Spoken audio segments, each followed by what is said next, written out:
অত্যাচার করেছে। একটা কথা আপনাকে বলে দিতে চাই, সেই মহিলার সন্তানটাকে নষ্ট করেছিল, ভেবেছিল এই অন্যায় এই পাপ করে ওই সরকারটা কিন্তু থেকে যাবে। একটা কথায় বিদ্রোহে দাবানলে থেমে থাকে না। সেই 2008 সাল 2009 সাল গড়িয়ে দেওয়ার পরে আপনারা জানেন 2011 সালে মোক্ষম ব্রেকটা দিয়েছিল বামফ্রন্ট সরকার।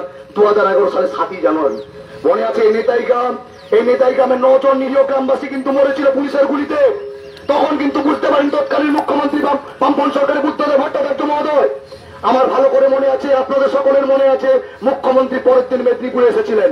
মেদিনীপুরে কিন্তু একটা বিরাট বড় মিছিল সংগঠিত করেছিলেন। সেখানে বড় বড় করে প্ল্যাকার্ড, ব্যানার, ফেস্টুন, হোর্ডিং দেওয়া হয়েছিল। সেখানে লেখা ছিল এ কোন সকাল রাতের চেয়ে অন্ধকার। আপনি দিয়েছিলেন, আপনি হেঁটেছিলেন আপনার অনেকজন সৈনিক কিনে মেদিনীপুরে, কিন্তু প্রতিটা বাড়ির জানলার কাজ খুলে আপনাকে হাত দিয়ে অভিবাদন জানিয়েছিল। তখন একটা সরকারের কিন্তু পতন হয়েছিল, আপনি কিন্তু ক্ষমতায় গদিতে এসেছিলেন। তাই আপনাকে একটা কথা বলে দিতে চাই যে আদিবাসী সমাজের যে সকল শিক্ষক, শিক্ষিকা, শিক্ষাকর্মী তারা যদি পয়সা দিয়ে চাকরিটা কিনতে পারত, তাহলে এসটি কোটার যে সিটগুলো থাকে সেই সিটগুলো ফিল আপ হয়ে যেত, পূরণ হয়ে যেত। কিন্তু এসটি সিট কিন্তু ফিল আপ হয়নি, এটা আপনাকে মাথায় রাখতে হবে। হয়তো দেখা যাবে ভারতবর্ষ স্বাধীনতার পর থেকে আদিবাসী সমাজের একজন শিক্ষক, যেটা কিশুন বেসরা মহোদয় আছেন, তিনি কিন্তু চাকরিটা পেয়েছিলেন প্রথম প্রজন্মের চাকরি। তাহলে ভারতবর্ষ এতদিন স্বাধীন হওয়ার পরে কিন্তু তাদের পরিবারে একজন সরকারি চাকরি পায়নি, তার সেই চাকরি কিন্তু তারা যেতে দেবে না। আপনি যেটা মনে করেছেন 26,000 চাকরি চলে গেছে, এটা 26,000-এর মধ্যেই সীমাবদ্ধ রাখবো। আপনাকে বলে দিতে চাই এটা 26,000-এর মধ্যে কিন্তু সীমাবদ্ধ থাকবে না। এটা আপনি ভুল করছেন। আপনি বুঝতে পারছেন না যে 26,000 জন 26 লাখ নয়, 100 কোটি 7 কোটি মানুষকে কিন্তু তাড়িয়ে দিতে পারে। একটা কথা মাথায় রাখবেন, আজকে কোন সমাজ পথে নেমেছে না, জাতির মেরুদণ্ড শিক্ষকরা কিন্তু পথে নেমেছে। আপনি মনে করেছেন যে এই শিক্ষকরা একটা সময়, আমি এমএ ফাইল করে আপনার চতুরতাটা কিন্তু বাংলার মানুষ ধরে পড়েছে। আপনি বলতে পারতেন সুপ্রিম কোর্টে জাজমেন্ট এসেছিল যে আমি জাজের বিরুদ্ধে কোনো কথা বলছি না, আমি জাজমেন্টটাকে মেনে নিতে পারছি না, আমার এখন অনেক কিছু করণীয় আছে, আমি রিভিউতে যাব। আপনি রিভিউতে না গিয়ে আপনি এই 9 মাসের জন্য 8 মাসের জন্য একটা বেতনের ব্যবস্থা করে দিলেন। তারপরে আবার ক্ষতিটা করলেন কাদের না, গ্রুপ সি গ্রুপ ডির 3 মাস ধরে কিন্তু বেতন পায়নি। তাদের মধ্যেও তো যোগ্য শিক্ষাকর্মী ছিল। আপনি কেন সেটা করছেন না? আপনি বিভাজনটা করতে চাইছেন। আপনাকে একটা কথা বলে দিতে চাই, আমরা কিন্তু কেউ বিভাজিত হইনি। একটা কথা মাথায় রাখবেন, আমরা কিন্তু কেউ বিভাজিত হইনি। রাজ্যের বিভিন্ন প্রান্তে কিন্তু কেউ ভুলে যায়নি যে আমার চাকরিটা চলে গেছে, আমি অন্য কোনো চাকরিতে চলে যাব, অন্য কোনো জায়গায় নিজেকে শিফট করে নেব। কারণ অধিকার কেউ কোনোদিন ছেড়ে দিতে পারে না। একটা কথা বলে দিতে চাই আপনাকে, আমরা যখন রেলে বা ট্রেনের একটা রিজার্ভেশন বগির জন্য একটা আমরা টিকিট কাটি, যদি আমাদের টিকিট কনফার্ম থাকে, আমরা ডেস্টিনেশন পর্যন্ত ওই সিটটার দখল আমরা নেই। সেই সিটে যদি কেউ বসতে আসতে বলে, আমরা বসতে দিতে দেই না। তাই আমাদের চাকরিটা চলে গেছে, চাকরিটা যেতে দেবো না। এই লড়াই বৃহত্তর হবে, আপনাকে বলে দিচ্ছি। আজকে লালগড়ের মাটিতে হচ্ছে, কালকে দেখবেন পিড়াকাটা উত্তপ্ত হচ্ছে, পিড়াকাটা উত্তপ্ত হলে দেখবেন গোয়ালতো উত্তপ্ত হচ্ছে, গোয়ালতো উত্তপ্ত হচ্ছে দেখবেন বাঁশপাহাড়ি উত্তপ্ত হচ্ছে, কাটাপাহাড়ি উত্তপ্ত হচ্ছে। জঙ্গলের প্রতিটা কোনায় কোনায় কিন্তু শিক্ষক বিদ্রোহ ছড়িয়ে পড়বে। তাই আপনাকে এখনো স্মরণ করিয়ে দিতে চাই, আপনাদের এখন অনেক ক্ষমতা আছে, আমরা বিশ্বাস করি। আর যদি আপনি জেগে ঘুমিয়ে থাকেন 14 তলায়, তাহলে একটা কথা বলি, যখন আমরা বারে বারে কমিশনের চেয়ারম্যানের কাছে গেছি, দিননা ওএমআর গুলো, দিননা যোগ্য অযোগ্যের পৃথকীকরণ তালিকা, তখন বারে বারে কি বলেছেন কমিশনের চেয়ারম্যান, উপরতলা থেকে নির্দেশ আছে আমি দিতে তো পারবো না। উপরতলা মানে বাংলার মানুষ সবাই জানে, উপরতলা মানে 14 তলা। তো সেই 14 তলাতে কিভাবে ধাক্কা দিতে হয় সেটা বাংলার জনগণ কিন্তু জানে। আপনাকে এইটুকুই আমরা বলছি। তাই আপনাকে সঠিক সময়ে আপনি সঠিক কাজ করছেন কিনা এটা ধরতে পারবো। সামার ভ্যাকেশন চলছে এখন সুপ্রিম কোর্টে, মহামান্য সুপ্রিম কোর্টে। মহামান্য সুপ্রিম কোর্ট খুললে তড়ি ঘড়ি করে কমিশন পর্ষদকে দু বগলে দাবাই করে নিয়ে আপনি কিন্তু যাবেন, আমরা ধরে নেব সুপ্রিম কোর্টে।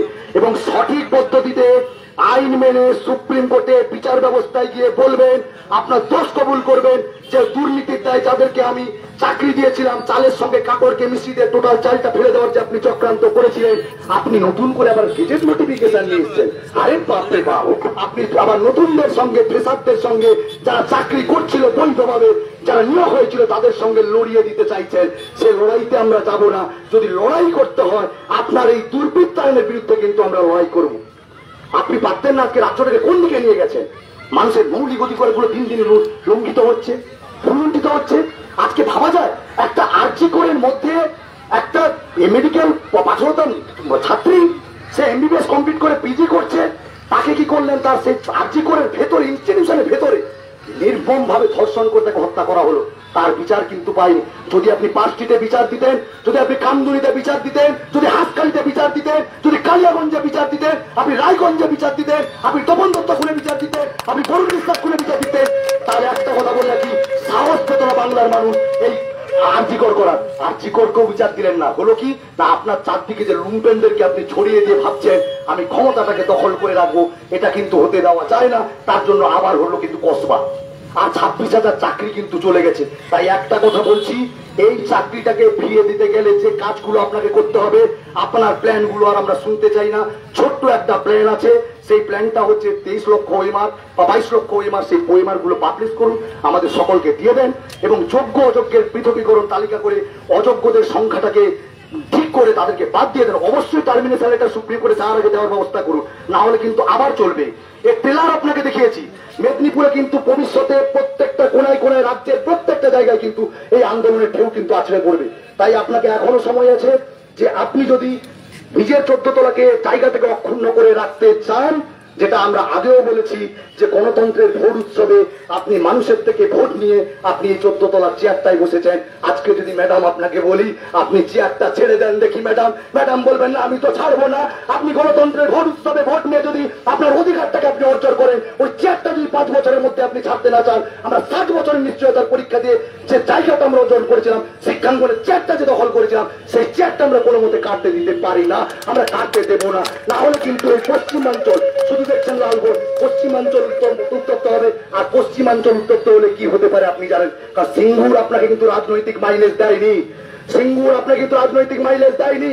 আপনাকে রাজনৈতিক মাইলেজ দিয়েছিল কিন্তু এই মেদিনীপুরের 2টি গণহত্যা হয়েছিল, একটা নন্দীগ্রাম, তার থেকে গণ আন্দোলন, এবং আরেকটা হয়েছিল নেতাই, অর্থাৎ লালগড় যে উত্তপ্ত হয়েছিল, এই লালমাটি বিদ্রোহের মাটি লালগড়। এই লালগড়ে আপনাকে এখান থেকে বার্তা দিলাম, জনজনে মানুষ কিন্তু শুনছে।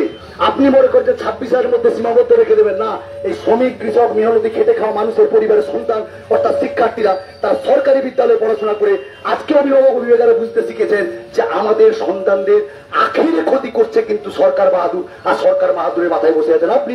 কারণ এতদিন ধরে বিদ্যালয়গুলোতে নিয়োগ বন্ধ রেখে প্রত্যেকটা ডিপার্টমেন্টকে আপনি অচল করে দিয়েছেন। আজকে শিক্ষা ব্যবস্থা কি হাল করেছেন, স্বাস্থ্য ব্যবস্থা আপনি নীল সাদা বিল্ডিং করছেন। আজকে সুপার স্পেশালিটি হসপিটালগুলো যান, সেগুলো কি অবস্থা, কোন ইনস্ট্রুমেন্ট নেই, কোন ডাক্তার নেই, কোন নার্স নেই। আপনি বিদ্যালয়গুলো যান, পুরনো বিদ্যালয়গুলো, আজকে সেগুলোর কি অবস্থা আপনি করেছেন। আপনি সবকিছু ক্ষেত্রে এখন নতুন নতুন করে বন্ধু বাড়ানোর চেষ্টা করছেন, আদানি টাদানির সঙ্গে এখন সম্পর্কটা করার চেষ্টা করছেন। তাদেরকে কিছু তো আনতে পারছেন না, কলকারখানা শিল্পাঞ্চলগুলোকে সব বন্ধ করে দিয়েছেন, মানুষের রুটি রুচিগুলোকে কেড়ে নিচ্ছেন। এর জন্য কিন্তু আগামী দিনে এর মূল্য আপনাকে চোকাতে হবে। তাই অবিলম্বে যোগ্যদেরকে সার্টিফাইড লিস্ট করে যোগ্য শিক্ষক শিক্ষিকা শিক্ষাকর্মীদেরকে পুনর্বহালের ব্যবস্থা করুন। নাহলে আগামী 10 তারিখ বর্ধমাঞ্চল ডাক দেওয়া হয়েছে। সকল আমরা যোগ্য শিক্ষক শিক্ষিকা শিক্ষাকর্মী আমজনতা শ্রমিক কৃষক খেটে খাওয়া মানুষ শিক্ষক অধ্যাপক ব্যবসায়ী সবাইকে বলবো দক্ষিণবঙ্গের মধ্যবর্তী জেলা বর্তমানে চলুন। বর্তমান থেকে কিন্তু আমরা মুখ্যমন্ত্রীকে ডেড লাইন বেঁধে দেবো, ওখান থেকে আমরা মুখ্যমন্ত্রীকে বার্তা দেবো বর্তমান থেকে হয় আপনি কাজ করুন, না হলে কিন্তু সম্মুখ সমরে লড়াই হবে। এইটুকু বলে সবাইকে সংগ্রামী অভিনন্দন জানিয়ে আমি এখানেই শেষ করছি। আর আগামী 23 তারিখ নবান্ন অভিযান আছে, গ্রুপ সি গ্রুপ ডি তারা বঞ্চিত রয়েছে, গ্রুপ সি গ্রুপ ডির পক্ষ থেকে নবান্ন অভিযান রয়েছে। সকল যোগ্য শিক্ষক শিক্ষিকাদের বলবো যে আমরা যারা বিদ্যালয়ে থাকি শিক্ষাকর্মী আমাদের কিন্তু সহকর্মী, এটুকু মনে করবেন। আজকে 3 মাস তারা কিন্তু বেতন পায়নি, তাই আপনারাও কিন্তু অংশগ্রহণ করবেন 3 তারিখে নবান্ন চলো অভিযানে।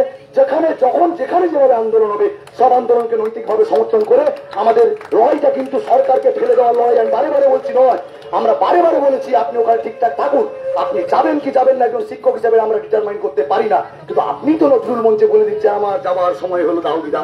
একটা কথা আপনাকে শেষ করবো, একটা কথা দিয়ে, নজরুল ইসলামের এই কবিতা দিয়ে আপনি শেষ করেছেন, যাবেন বলে ভেবেছেন, কিভাবে যাবেন কি যাবেন না সেদিকে আমরা যাচ্ছি না। আমরা শুধু নজরুল গীতি কয়েকটা লাইন বলে দিয়ে যাই, মোরা ঝঞ্ঝার মতো উৎকাম, মোরা ঝর্ণার মতো চঞ্চল, মোরা বিধাতার মতো নির্ভয়, মোরা প্রকৃতির মতো সচ্ছল, মোরা আকাশের মতো বাধাই, মোরা গরু সঞ্চর বেদুই, মোরা বন্ধন তন্ন স্বাধীন চিত্ত মুক্ত সকল। সবাইকে সংগ্রামী অভিনন্দন জানিয়ে এখানে শেষ করছি। নমস্কার, অসংখ্য ধন্যবাদ আমাদের যোগ্য শিক্ষক কৃষ্ণ গোপাল।